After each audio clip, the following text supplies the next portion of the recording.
Sobre la mesa, en la habitación oscura, hay una hoja enrollada que huele a madera húmeda, humo de lámpara y vinagre para tinta.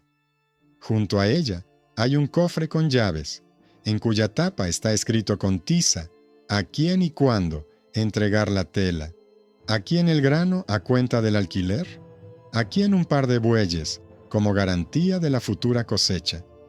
La puerta del armario donde se guardan las cartas cruje suavemente. Atadas con cordel, con marcas de cera, parecen huesos familiares, cada uno unido al otro por líneas de deudas, fianzas y promesas matrimoniales. Aquí, la intimidad no son besos robados, sino una fecha, un sello y la firma de una mano adulta. No es una balada caballeresca, sino una nota pulcra en los márgenes. ¿Quién da la dote? ¿Quién paga los intereses? ¿Quién responde con su honor en caso de disputa? Lo que asusta no es el romance, sino la aritmética. Si se corre la voz por la parroquia, los préstamos se agotarán, y entonces no se derrumbará el sentimiento, sino el techo de la casa. Saludos a los espectadores y me alegro de que estén aquí de nuevo. Por favor, escriban desde donde nos ven y disfruten de la escucha. La correspondencia de una familia del este de Inglaterra, del siglo XV, muestra cómo la palabra amor se integra en la economía y el derecho. Las cartas de los adultos se envían entre las fincas y la ciudad, entre el párroco y el abogado, entre la madre, que se encarga de la economía, y los parientes, que consiguen aplazamientos a los acreedores. En cada sobre no hay una declaración de amor, sino una factura. El matrimonio aquí significa un contrato. La dote se formaliza a través de fiadores, la tierra se transfiere a titulares fiduciarios para que sobreviva a la guerra y los tribunales, y el honor se convierte en una fórmula de garantía que vincula a los parientes a los recibos. Si se junta todo en un solo cuadro, se ve lo fácil que es que un rumor rompa toda una cadena. Los tenderos dejan de creer, los abogados exigen el pago por adelantado y los amigos de la familia anuncian que temporalmente no pueden confirmar la fianza, ya que tienen sus propios riesgos. Así, lo íntimo se convierte en contabilidad. La cama se discute como un derecho de uso de la propiedad y la ternura como un punto en la lista de obligaciones de las partes. En una de las cartas, una ama de casa adulta describe cómo se ocupa de la casa mientras su marido está en la ciudad. ¿A quién le ha dado lino para el hospital? ¿A quién ha castigado con pan y agua?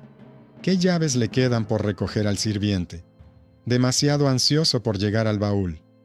No se trata de moral, sino de contabilidad. En otra página hay una lista de los gastos judiciales del mes pasado. En la tercera, un recordatorio de que la dote prometida para el matrimonio de un hijo adulto debe transferirse a través de un intermediario. De lo contrario, el acuerdo se romperá. En otro paquete de cartas se ve el riesgo. La hija adulta se siente atraída por el administrador, una persona de confianza, pero de otra clase social. Los rumores corren más rápido que los sellos, y los acreedores, al enterarse de que la unión puede celebrarse sin el consentimiento de los mayores, comienzan a actuar con cautela. Para el mercado, esto es una señal. Si la familia no controla el proceso, significa que mañana no cumplirá con sus obligaciones. Lo que asusta no es el amor como sentimiento, sino el amor como acontecimiento, capaz de cambiar el mapa de las garantías.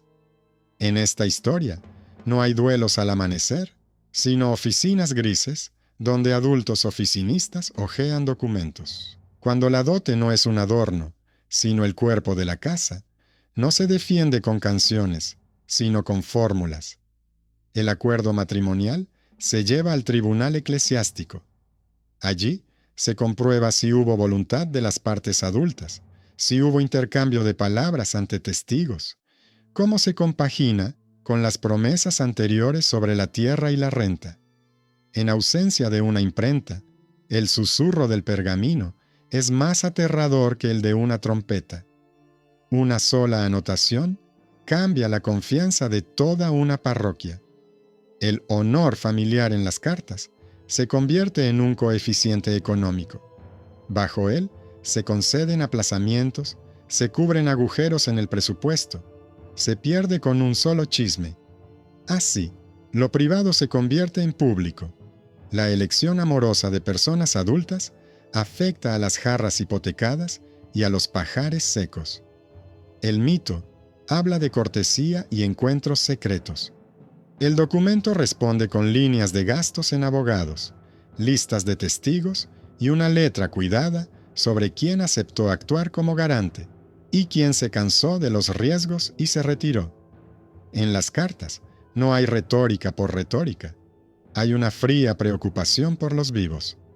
Se mencionan los viajes para pedir consejo a los médicos de la ciudad, las quejas por los robos en los caminos, las peticiones a los familiares para que envíen tela y dinero sellado para llegar a tiempo a la próxima sesión. Y hay una amenaza silenciosa que todos entienden sin necesidad de palabras. Si los rumores sobre el desorden llegan a oídos de vecinos influyentes, quien sueña con tierras ajenas presentará una petición y obtendrá apoyo, no por romanticismo, sino por cálculo. El primer giro preparado comienza a gestarse aquí. Honor y reputación dejan de ser palabras y se convierten en letras en los recibos de deuda. Cuando se sospecha que un administrador adulto tiene demasiada influencia en la casa, no se trata de celos domésticos, sino de una posible pérdida de control sobre la cadena de pagos. Para el tribunal, lo importante no es lo que se dice en la cocina, sino lo que se puede confirmar con testigos y sellos. El segundo giro se vislumbra en las cartas que llegan de la ciudad. Los tenderos, al enterarse del caos familiar, comienzan a recortar el crédito, no por despecho, sino porque temen los impagos. En estas líneas, el amor parece un punto de riesgo que solo se puede asegurar con nuevas firmas. El tercer giro se acumula en los propios documentos. Cuanto más se ve obligada la familia a escribir explicaciones, más denso se vuelve su expediente, y más fácil es para un extraño en el mercado referirse a asuntos que se prolongan desde hace tiempo para rebajar el precio del honor. Aquí no hay naturalismo ni ejecuciones ejemplares. Hay adultos que arrastran larga y cansadamente su hogar a través de una temporada de disputas. Hay una carta en la que la ama de casa enumera los precios del grano y la tela y pide que no se olvide la llave del almacén. Hay una nota en la que el abogado recuerda los plazos, no por decir nada, sino porque el retraso significa perder sin posibilidad de apelación. Y hay un conocimiento sombrío que fluye a través de toda la correspondencia. La vida íntima de la familia se convierte en un sábanas públicas en el tribunal municipal, porque el matrimonio es sobre el derecho, la tierra es sobre los impuestos y la reputación es sobre el acceso al dinero, sin el cual ningún amor sobrevivirá entre el otoño y la siembra. Más adelante, veremos cómo los rumores se convierten en apuestas, cómo los parientes adultos intentan mantener la línea reescribiendo las condiciones del matrimonio en el lenguaje de los estatutos, y cómo, en lugar de la honra caballeresca, sale a la luz la silenciosa contabilidad. Ahí está la inquietante verdad de la correspondencia. Las decisiones más personales cambian el movimiento de jarras, cofres y sellos. El mito promete una canción. El documento trae la factura. Y esta factura siempre se escribe con tinta que no se seca en un día. En otoño, la correspondencia se espesa, como el humo sobre los secaderos, y se hace evidente que la línea matrimonial no es una corona en la puerta, sino una ruta de dinero, personas y sellos. A la hija adulta se la menciona en las cartas con delicadeza, a través de la casa y la dote. No se le busca un marido según las baladas, sino comparando la renta, las deudas y las futuras demandas. A la renta se añaden los nombres de los fiadores, a la demanda, el riesgo de un vecino importante que solo espera un tropiezo ajeno para revisar las fronteras. Mientras las tiendas de Norwich cierran sus persianas y el camino a Londres se hunde en el barro, en los baúles de los Paston susurran las obligaciones. Una parte en marcas como garantía de la futura cosecha, otra en forma de telas obtenidas a crédito de los comerciantes y otra en promesas de los primos adultos si logran evitar que su gente hable de más en el mercado. En esta red, el matrimonio es el nudo principal. Si está bien atado, la casa sobrevivirá a cualquier invierno. Si se rompe, se colarán por la rendija los lobos del juicio y las ratas de los rumores. Las cartas respiran el oficio del derecho. El acuerdo matrimonial se plasma en fórmulas. El consentimiento de las partes adultas, la cláusula sobre la dote, el certificado de los testigos, la vinculación al tribunal eclesiástico en caso de disputa, la protección de las tierras a través de feo feev por fe, para que un golpe externo no arrasara la propiedad como un perro callejero arrasa un cuenco. En los márgenes se anota con letra pequeña quién debe comparecer y cuándo, qué nombre se debe poner como garante, qué cantidad se debe dejar en la ciudad para gastos, si la sesión se prolonga. A continuación, una serie de temores prácticos, una enfermedad en la casa puede impedir la comparecencia, bloquear el camino al canciller, privar a la familia de la posibilidad de presentar el documento y los testigos. Entonces, el documento se refuerza de antemano. Los fiadores firman no por amor a las novelas, sino por respeto a la reputación, que todavía tiene valor. Lo más peligroso es el factor humano, que en los mitos se llama corazón y en la correspondencia, riesgo. En las casas de este nivel, siempre hay adultos de quienes dependen las llaves, los cofres, la recaudación de la renta. Su confianza es la columna vertebral de la familia. Cuando alguien así se ve envuelto en un matrimonio que no sigue las reglas, los amigos del mundo de los negocios empiezan a hacer cálculos. ¿Qué pasará con las llaves, los sellos, los plazos? En las cartas de los Paston, esta preocupación se desarrolla desde breves anotaciones hasta párrafos densos. Los parientes se escriben entre sí sobre el reembolso de deudas, sobre el posible, inoportuno apego de una mujer adulta a un hombre de menor rango, sobre cómo mantener a los donantes en su favor sin romper el vínculo, allí donde el canon reconoce la fuerza del consentimiento mutuo. Todos entienden en voz alta. La ley eclesiástica iguala a los adultos ante el voto, pero el mercado no iguala a nadie. Si la familia no mantiene el ritmo, el tendero de Londres subirá el precio del crédito y el juez local prestará más atención a la demanda del vecino rico. El ciclo estacional interviene de forma brusca. La fiebre en los barrios, el frío húmedo que corroe las heridas bajo la camisa, el olor a quemado en las tiendas, donde calientan la tinta para que no se congele, todo esto se describe en haces de cartas sin adornos. El camino a Londres no es una línea en el mapa, sino una serie de pernoctas en hogares ajenos, donde la palabra del anciano puede valer tanto como un trozo de pan. Allí, los mensajeros adultos se pasan paquetes de mano en mano. Por la noche, protegen los bultos de la lluvia y durante el día regatean con los transportistas. Un solo retraso, y la sesión del consistorio se retrasa un mes. En un mes surge una nueva historia sobre el desorden. Por la historia, el tendero pide una fianza adicional, y en el pueblo, 2 hombres adultos deciden que se puede retrasar el pago del tributo. De todos modos, los amos están ocupados con asuntos de mujeres. Así, el romanticismo se convierte en un agujero en el cofre. En este contexto, el matrimonio parece realmente una empresa peligrosa. En las cartas se trasluce una fría audacia. Si los adultos cuyos nombres figuran en los sellos aceptan reconocer la unión, la dote se podrá pasar a través de los feofev, dejando a la novia el derecho a la manutención futura y a la casa el derecho a la administración. Si no es así, la casa quedará con un vacío en el corazón y un agujero en la contabilidad.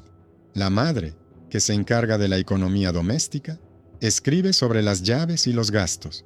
Los adultos del servicio registran cuántos días han vigilado la puerta y por qué han tenido que gastar más en sal y vinagre. Los abogados calculan las demandas, por si hay que demostrar la validez del consentimiento en el tribunal eclesiástico. En todas estas líneas hay una misma idea. El amor de un adulto no traspasa los límites de la ley, vive dentro de ellos.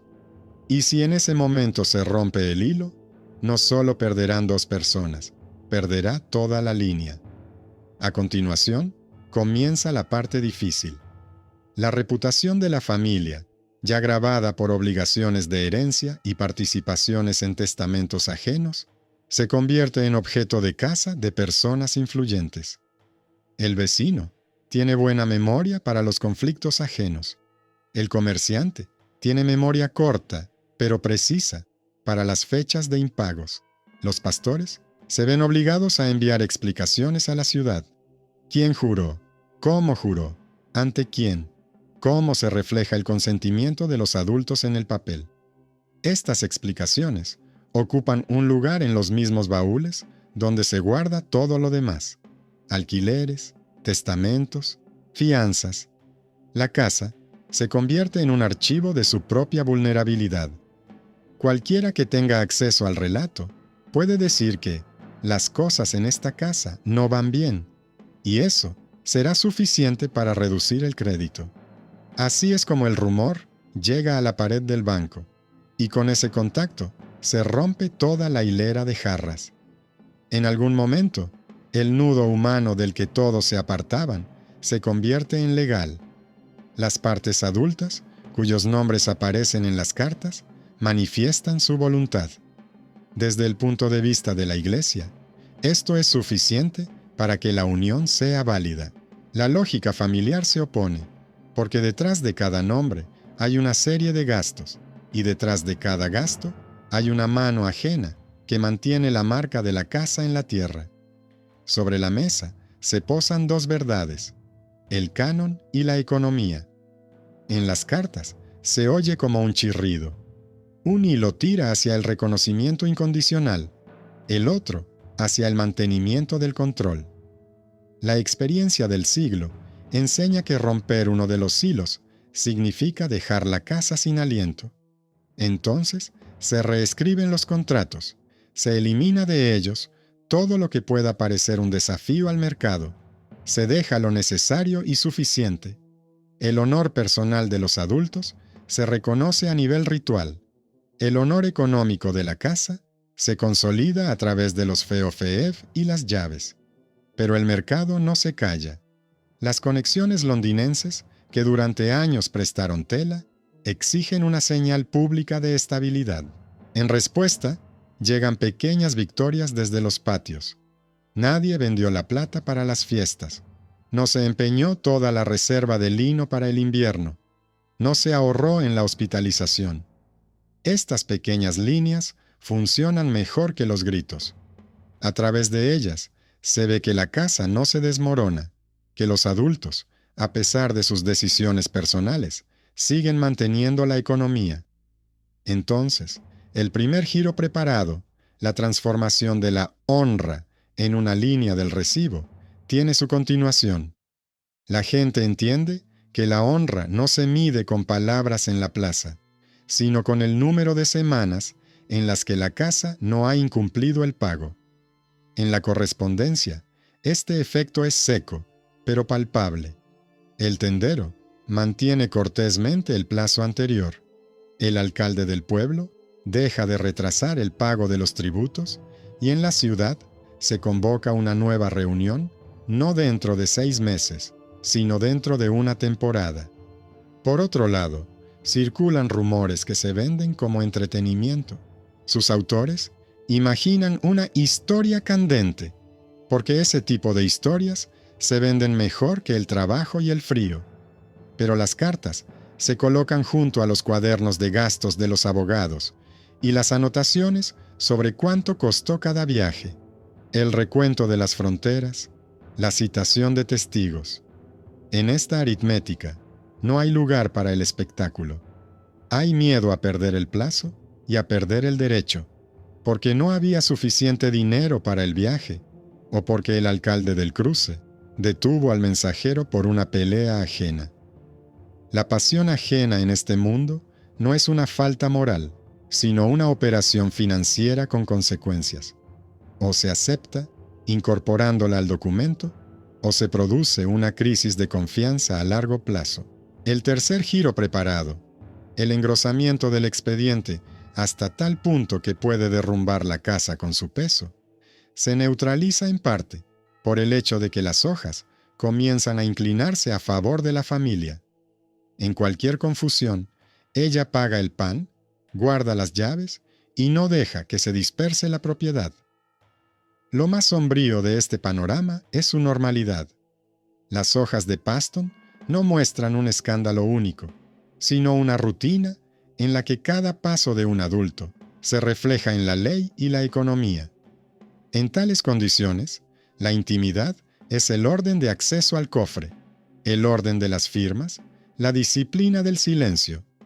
En la familia, saben que si se divulga un secreto en el mercado, al día siguiente aparecerá en la puerta un vecino con una petición escrita y una mirada amistosa. Por eso, las cartas enseñan a economizar no los sentimientos, sino las palabras.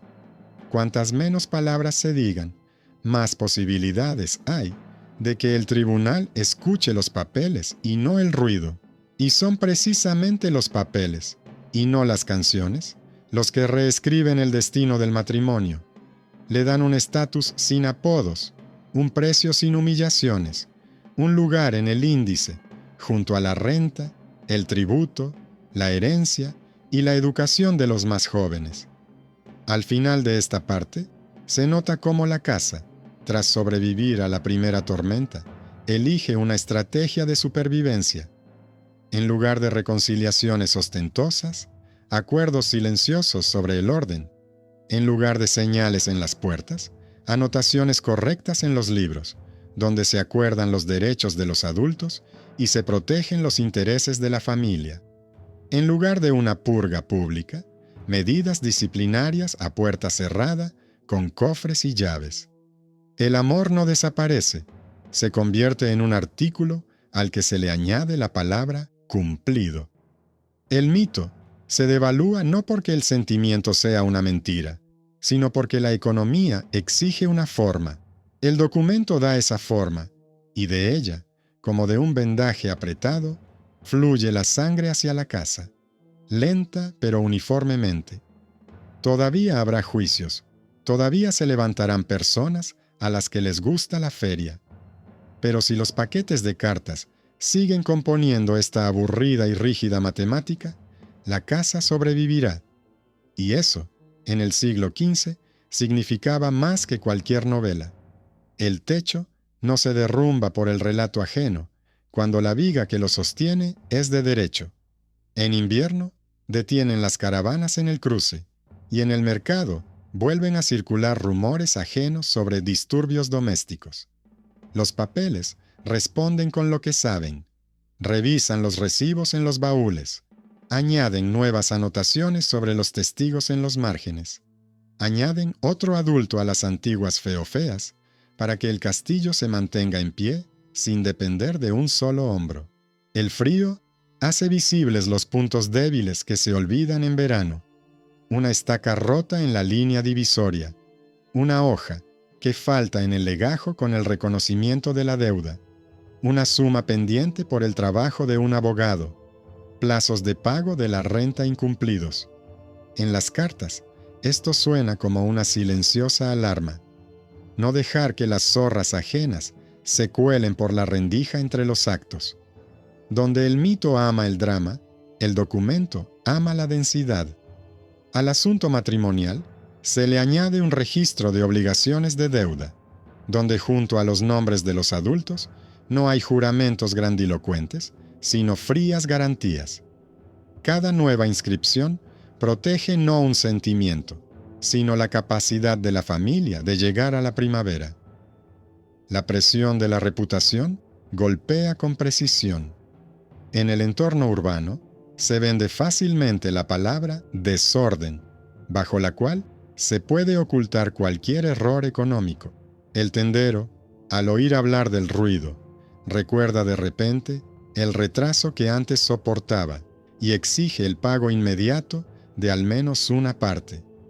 En respuesta, se envía desde la casa un sobrio paquete de cartas, una lista de los pagos realizados, los nombres de los testigos, una nota sobre el aplazamiento de la reunión debido a la enfermedad de los participantes adultos, la concertación de una nueva fecha de comparecencia y la garantía de los primos, sellada con sellos. No se trata de retórica, sino de cirugía de confianza. Con cada paquete de este tipo, la casa recupera un día más de tranquilidad. El comerciante, que ha recibido una señal de vida en forma de una línea ordenada, aparta el cuchillo. El vecino, que estaba ansioso por presentar una demanda sobre la frontera, se calma. No puede permitirse el lujo de esperar eternamente, y el papel no grita muy alto, pero es persistente. En el contexto de las dificultades económicas, en la correspondencia surge otra línea, la lucha contra el espectáculo. La fama fácil en el mercado ama las historias sobre la supuesta audacia de las mujeres adultas que traspasan los límites de lo esperado. Estas historias se creen no porque sean ciertas, sino porque son útiles como instrumento de presión sobre el bolsillo. La respuesta de la familia se formula de manera seca. En el plano eclesiástico, se reconoce la voluntad de los adultos. En el económico, se asegura la casa a través de los feofeev. En el social, se cierra el acceso a los cofres y las llaves. La combinación matrimonial se ajusta a un algoritmo en el que lo íntimo son los derechos de uso y el sentimiento es el artículo del acto. Allí donde la multitud espera la picota, en las cartas aparece una cláusula sobre medidas disciplinarias cerradas. No una procesión, sino una suspensión temporal de las llaves. No un estigma, sino un registro. No una señal a la multitud, sino una anotación para el tribunal. Al final, se le quita al mercado el espectáculo y a la casa el peligro de convertirse en entretenimiento. El panorama jurídico tampoco se queda quieto. En las oficinas municipales se refuerza la tendencia a la forma escrita. Ya no basta con una cláusula verbal ante testigos, se requieren confirmaciones repetidas. En la correspondencia, esto se refleja en la duplicación de las garantías. Al acuerdo matrimonial se añade un memorándum separado sobre el orden de la dote, al que se añade una pequeña nota sobre la inadmisibilidad de retirar objetos de los baúles sin la presencia de adultos, y a esta nota se añaden los nombres de quienes tienen derecho a abrir el granero en ausencia de los propietarios. La economía se convierte en un mecanismo en el que cada rueda está fijada con un pasador de papel. Esto molesta a los amantes de la simplicidad, pero mantiene la casa en pie. En los caminos se dice que la familia se esconde detrás del papel. En respuesta, sacan del baúl el libro de gastos del hospital. El lino, el vinagre y el agua entregados hablan mejor que las invenciones. Paralelamente, se extiende la línea de obligaciones ante las personas que trabajan codo con codo. Mantener a los trabajadores adultos cerca significa mantener la reputación. En las cartas aparecen cosas aburridas, pero de vital importancia. El ajuste de las raciones para que nadie pase hambre durante la semana. La anotación sobre la sustitución del calzado para no perder las manos en el barro. La nota de que las rotaciones en las puertas han reducido las peleas nocturnas. La mención de que, por hablar en el mercado, al cerrajero se le retira el acceso al cofre durante el plazo acordado en la casa. Todo esto no se vende como una novela, pero fija la fuerza de la línea. Una persona que sabe que mañana tendrá trabajo y pan, estará menos dispuesta a tomar partido en una disputa callejera. Y eso es precisamente lo que frena la ambición política ajena. No tiene sentido asaltar una casa donde la disciplina interna está plasmada en papel. En uno de los meses de invierno, en la correspondencia, se abre paso una voz especialmente agria de la ciudad. Se propone una reconciliación en la plaza, con una forma pública de pacificación, que implica un procedimiento teatral en aras de la tranquilidad general. A esto se responde con un paquete gélido en todos los sentidos. Una lista de donaciones durante el año. Una lista de personas a las que la casa no abandonó en el hospital. Un cálculo de cuánto cuesta una sola embestida de la multitud en la plaza en comparación con la reparación del techo. Una advertencia de que los rituales públicos encarecen el precio del crédito, mientras que las medidas cerradas, por el contrario, lo abaratan. La cuenta no se ha redactado por estética, sino por supervivencia. Los mercados tienen poca memoria, los libros, mucha. Lo sabe cualquiera que haya hecho cola alguna vez para ver a un abogado. Los puntos más conflictivos permanecen en la parte íntima, que ahora es completamente legal. La mujer adulta, por la que se ha atado todo el nudo, resulta no ser un objeto de educación, sino un sujeto de derecho. En el ámbito eclesiástico, su palabra de consentimiento equivale a la de su pareja. En el ámbito económico, sus movimientos influyen en la ubicación de los cofres y las llaves. En el ámbito familiar, su elección cambia las rutas de los créditos. En las cartas, esto se formaliza sin patetismo. Se acuerda el contenido, se consagra el derecho a las cosas, se ata con una cuerda de obligaciones mutuas. Cuando los oponentes intentan convertirla en parte del problema, los documentos la devuelven al centro como parte de la solución. No se trata de una victoria romántica, sino de salvar el hogar de la división. Como resultado, el mito de que el honor familiar pertenece a la multitud se desmorona. El hogar se convence de que el honor es el trabajo de cumplir con las obligaciones y el silencio a puerta cerrada, y no los aplausos ajenos. En la correspondencia también aparece un dolor sordo. La temporada de juicios agota a los adultos. La tinta huele a incienso para los agotados. Los viajes desgastan la piel de los talones de las personas y el tiempo de los niños, a los que no se describe porque se habla de los adultos, pero que se dan por sentado como otra partida de gastos junto al fuego. A veces, las cartas llegan con retraso, y entonces la oficina aplaza fríamente la sesión. A veces, interceptan al testigo y lo convencen durante mucho tiempo de que guarde silencio por el bien común. A veces, por cansancio, se equivocan en la fórmula y hay que reescribir la carta. Cada caso de este tipo es un riesgo. Para soportarlo, la casa aprende a respirar como un taller, de manera uniforme y sin respiraciones para el público. Donde antes se confiaba en el discurso brillante, ahora se confía en la verdad táctil, el sello, la llave, la cuerda. Sin embargo, los temores no se disipan por completo. En uno de los meses, llega desde el norte la noticia de una nueva reclamación sobre una parte de la tierra que se consideraba bien protegida.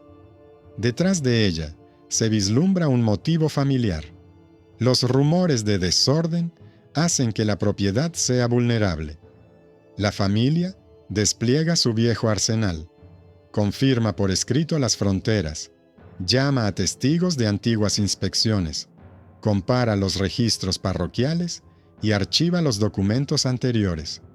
Sobre la mesa se forma una capa de pergamino, seco y brillante como el hielo. El adversario, que soñaba con avances rápidos, se ve obligado a contratar a personas caras o a recurrir a las intrigas. Y aquí vuelve a ayudar el mismo aburrimiento. Cuando la lista de gastos supera los posibles beneficios de un pedazo de tierra, incluso el amante de las debilidades ajenas se enfría. Esta economía no la enseña la moral, sino la tinta. Mientras tanto, en la casa continúa el trabajo que no se presta a leyendas. Se escribe sobre compras individuales, en caso de que se bloqueen las carreteras, sobre las reservas de vinagre para el hospital, sobre la reparación de presas con cargo a las rentas, sobre la distribución de la lana entre los patios. Dentro de esta viscosa cotidianidad, la parte dedicada al matrimonio deja de sobresalir. Se convierte en uno de los artículos, importante, pero no devorador de todo. En este sentido, la intimidad, como la contabilidad de la familia, adquiere su forma definitiva. Ya no requiere espacio en los rumores, porque ha ocupado un lugar en el estante del baúl. Junto a él se encuentran las cosas de las que depende la supervivencia en invierno. Esto significa que el sentimiento está integrado en la máquina de la supervivencia, y no en el calor de la fantasía ajena. Y sin embargo, el ciclo requiere un desenlace. Se ha depositado demasiada confianza como para tirar de este hilo de sutura indefinidamente. Ambos bandos, que se turnaban para respirar sobre el cristal, ya comprenden el precio del cansancio. La voluntad política de la ciudad se inclina por un acuerdo en aras de la paz. La familia, entrenada para escribir, formula sus condiciones: reconocimiento de la realidad de la unión de los adultos, fijación del orden de la dote, confirmación de los derechos sobre los bienes y las tierras clave a través de los feofeev, reestructuración del calendario de pagos para no caer en el abismo en primavera. Los oponentes, que soñaban con el espectáculo, insisten en una señal para la multitud. La casa ofrece, en lugar de una señal, una cifra escrita con palabras: plazo, importe, recibo, sello. La multitud bosteza, pero el tribunal escucha. Este es el pasillo por el que se sale del estrecho paso hacia la solución.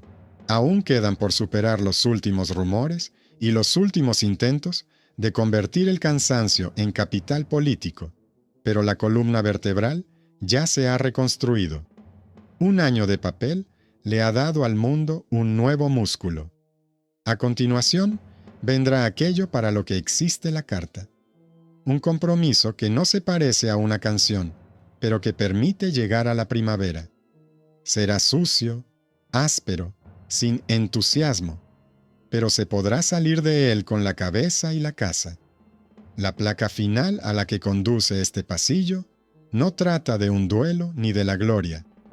Trata de cómo los adultos, sopesando en sus manos la llave y la pluma, lograron que el amor no rompiera los cofres, sino que entrara en ellos, como corresponde a cualquier cosa por la que quieran vivir una primavera más. En primavera, el pasillo del árbitro se convierte en realidad. La oficina municipal propone unir el plano eclesiástico y el económico en un solo nudo, para no perder personas y grano en las nuevas temporadas de rumores. La casa acepta, no por amor a la paz, sino por miedo a un baúl vacío. El proyecto se plasma en pergamino, y cada bloque tiene su propio portador adulto. La voluntad de las partes se consagra en forma eclesiástica. La dote se transfiere a través de depositarios de confianza con la salvedad de la inviolabilidad de parte de los bienes. Las llaves y el acceso al granero se distribuyen por nombres, de modo que ningún par de manos tenga el control total. El calendario de pagos se divide en plazos, y en cada plazo queda espacio para la firma de un testigo. En estas secas líneas se encuentra el contenido del mundo íntimo: el derecho de uso, el derecho de manutención, el derecho al silencio. A quienes han venido en busca de espectáculo, Se les ofrece una cifra escrita con palabras y un sello en lugar de espacio. A quienes comerciaban con la vergüenza, solo les queda el susurro en el mercado. Pero con susurros no se paga a los abogados. En los márgenes de las hojas, donde normalmente se colocan los adornos, ahora se han instalado las medidas de precaución, suspensiones temporales de las llaves, obligación de notificar cada entrega de tela, obligación de devolver los objetos si se incumple el orden. La tristeza de este mundo radica en que solo funciona a un brazo de distancia y tolera las debilidades ajenas como un hecho biológico, y no como un motivo para el fuego. El día en que se cambian las bolsas, en la casa no se celebra una fiesta, sino un suspiro de alivio. Los enfermos están en su sitio, las estufas arden, los caballos están sanos, los testigos están vivos, el camino es transitable. Los adversarios, que esperaban un alto grado de tensión, se enfrentan a la viscosa materia de los procedimientos, donde cada esfuerzo cuesta tanto que es más barato bajar los hombros. El mito todavía intenta inculcar a las ciudades la idea de una limpieza pública, pero la oficina, acostumbrada a contar hasta la última lámpara, responde con una serie de gastos del hospital y una lista de donaciones, y la plaza se queda sin argumentos. La fuerza de la decisión reside en la escasez. El compromiso no embellece a las personas, pero mantiene un techo sobre aquellos que dependen de ellas. En las cartas aparece una nueva rítmica. En lugar de párrafos agitados sobre rumores, mensajes monosilábicos sobre puntos cumplidos. En lugar de largas explicaciones, breves notas sobre confirmaciones recibidas. En este tono, se percibe que la casa no ha elegido la justicia, sino la duración, no el esplendor, sino la solvencia. Y el ansiado silencio, que llega tras el intercambio de sellos, se asemeja a una sala vacía tras una feria, sin aplausos ni abucheos, pero con el suelo limpio, y sobre ese suelo limpio se puede llevar el pan a la despensa. Al cabo de unas semanas, el crédito deja de tambalearse. Las tiendas vuelven a estar dispuestas a vender telas a crédito en las condiciones anteriores. En los pueblos dejan de retrasar el pago de los tributos y en la ciudad dan a entender que las fronteras, confirmadas por testigos y por una vieja copia de la parroquia, se consideran suficientes para garantizar la tranquilidad. Dentro de la casa se produce una silenciosa redistribución del poder, que era el objetivo invisible de toda la difícil correspondencia.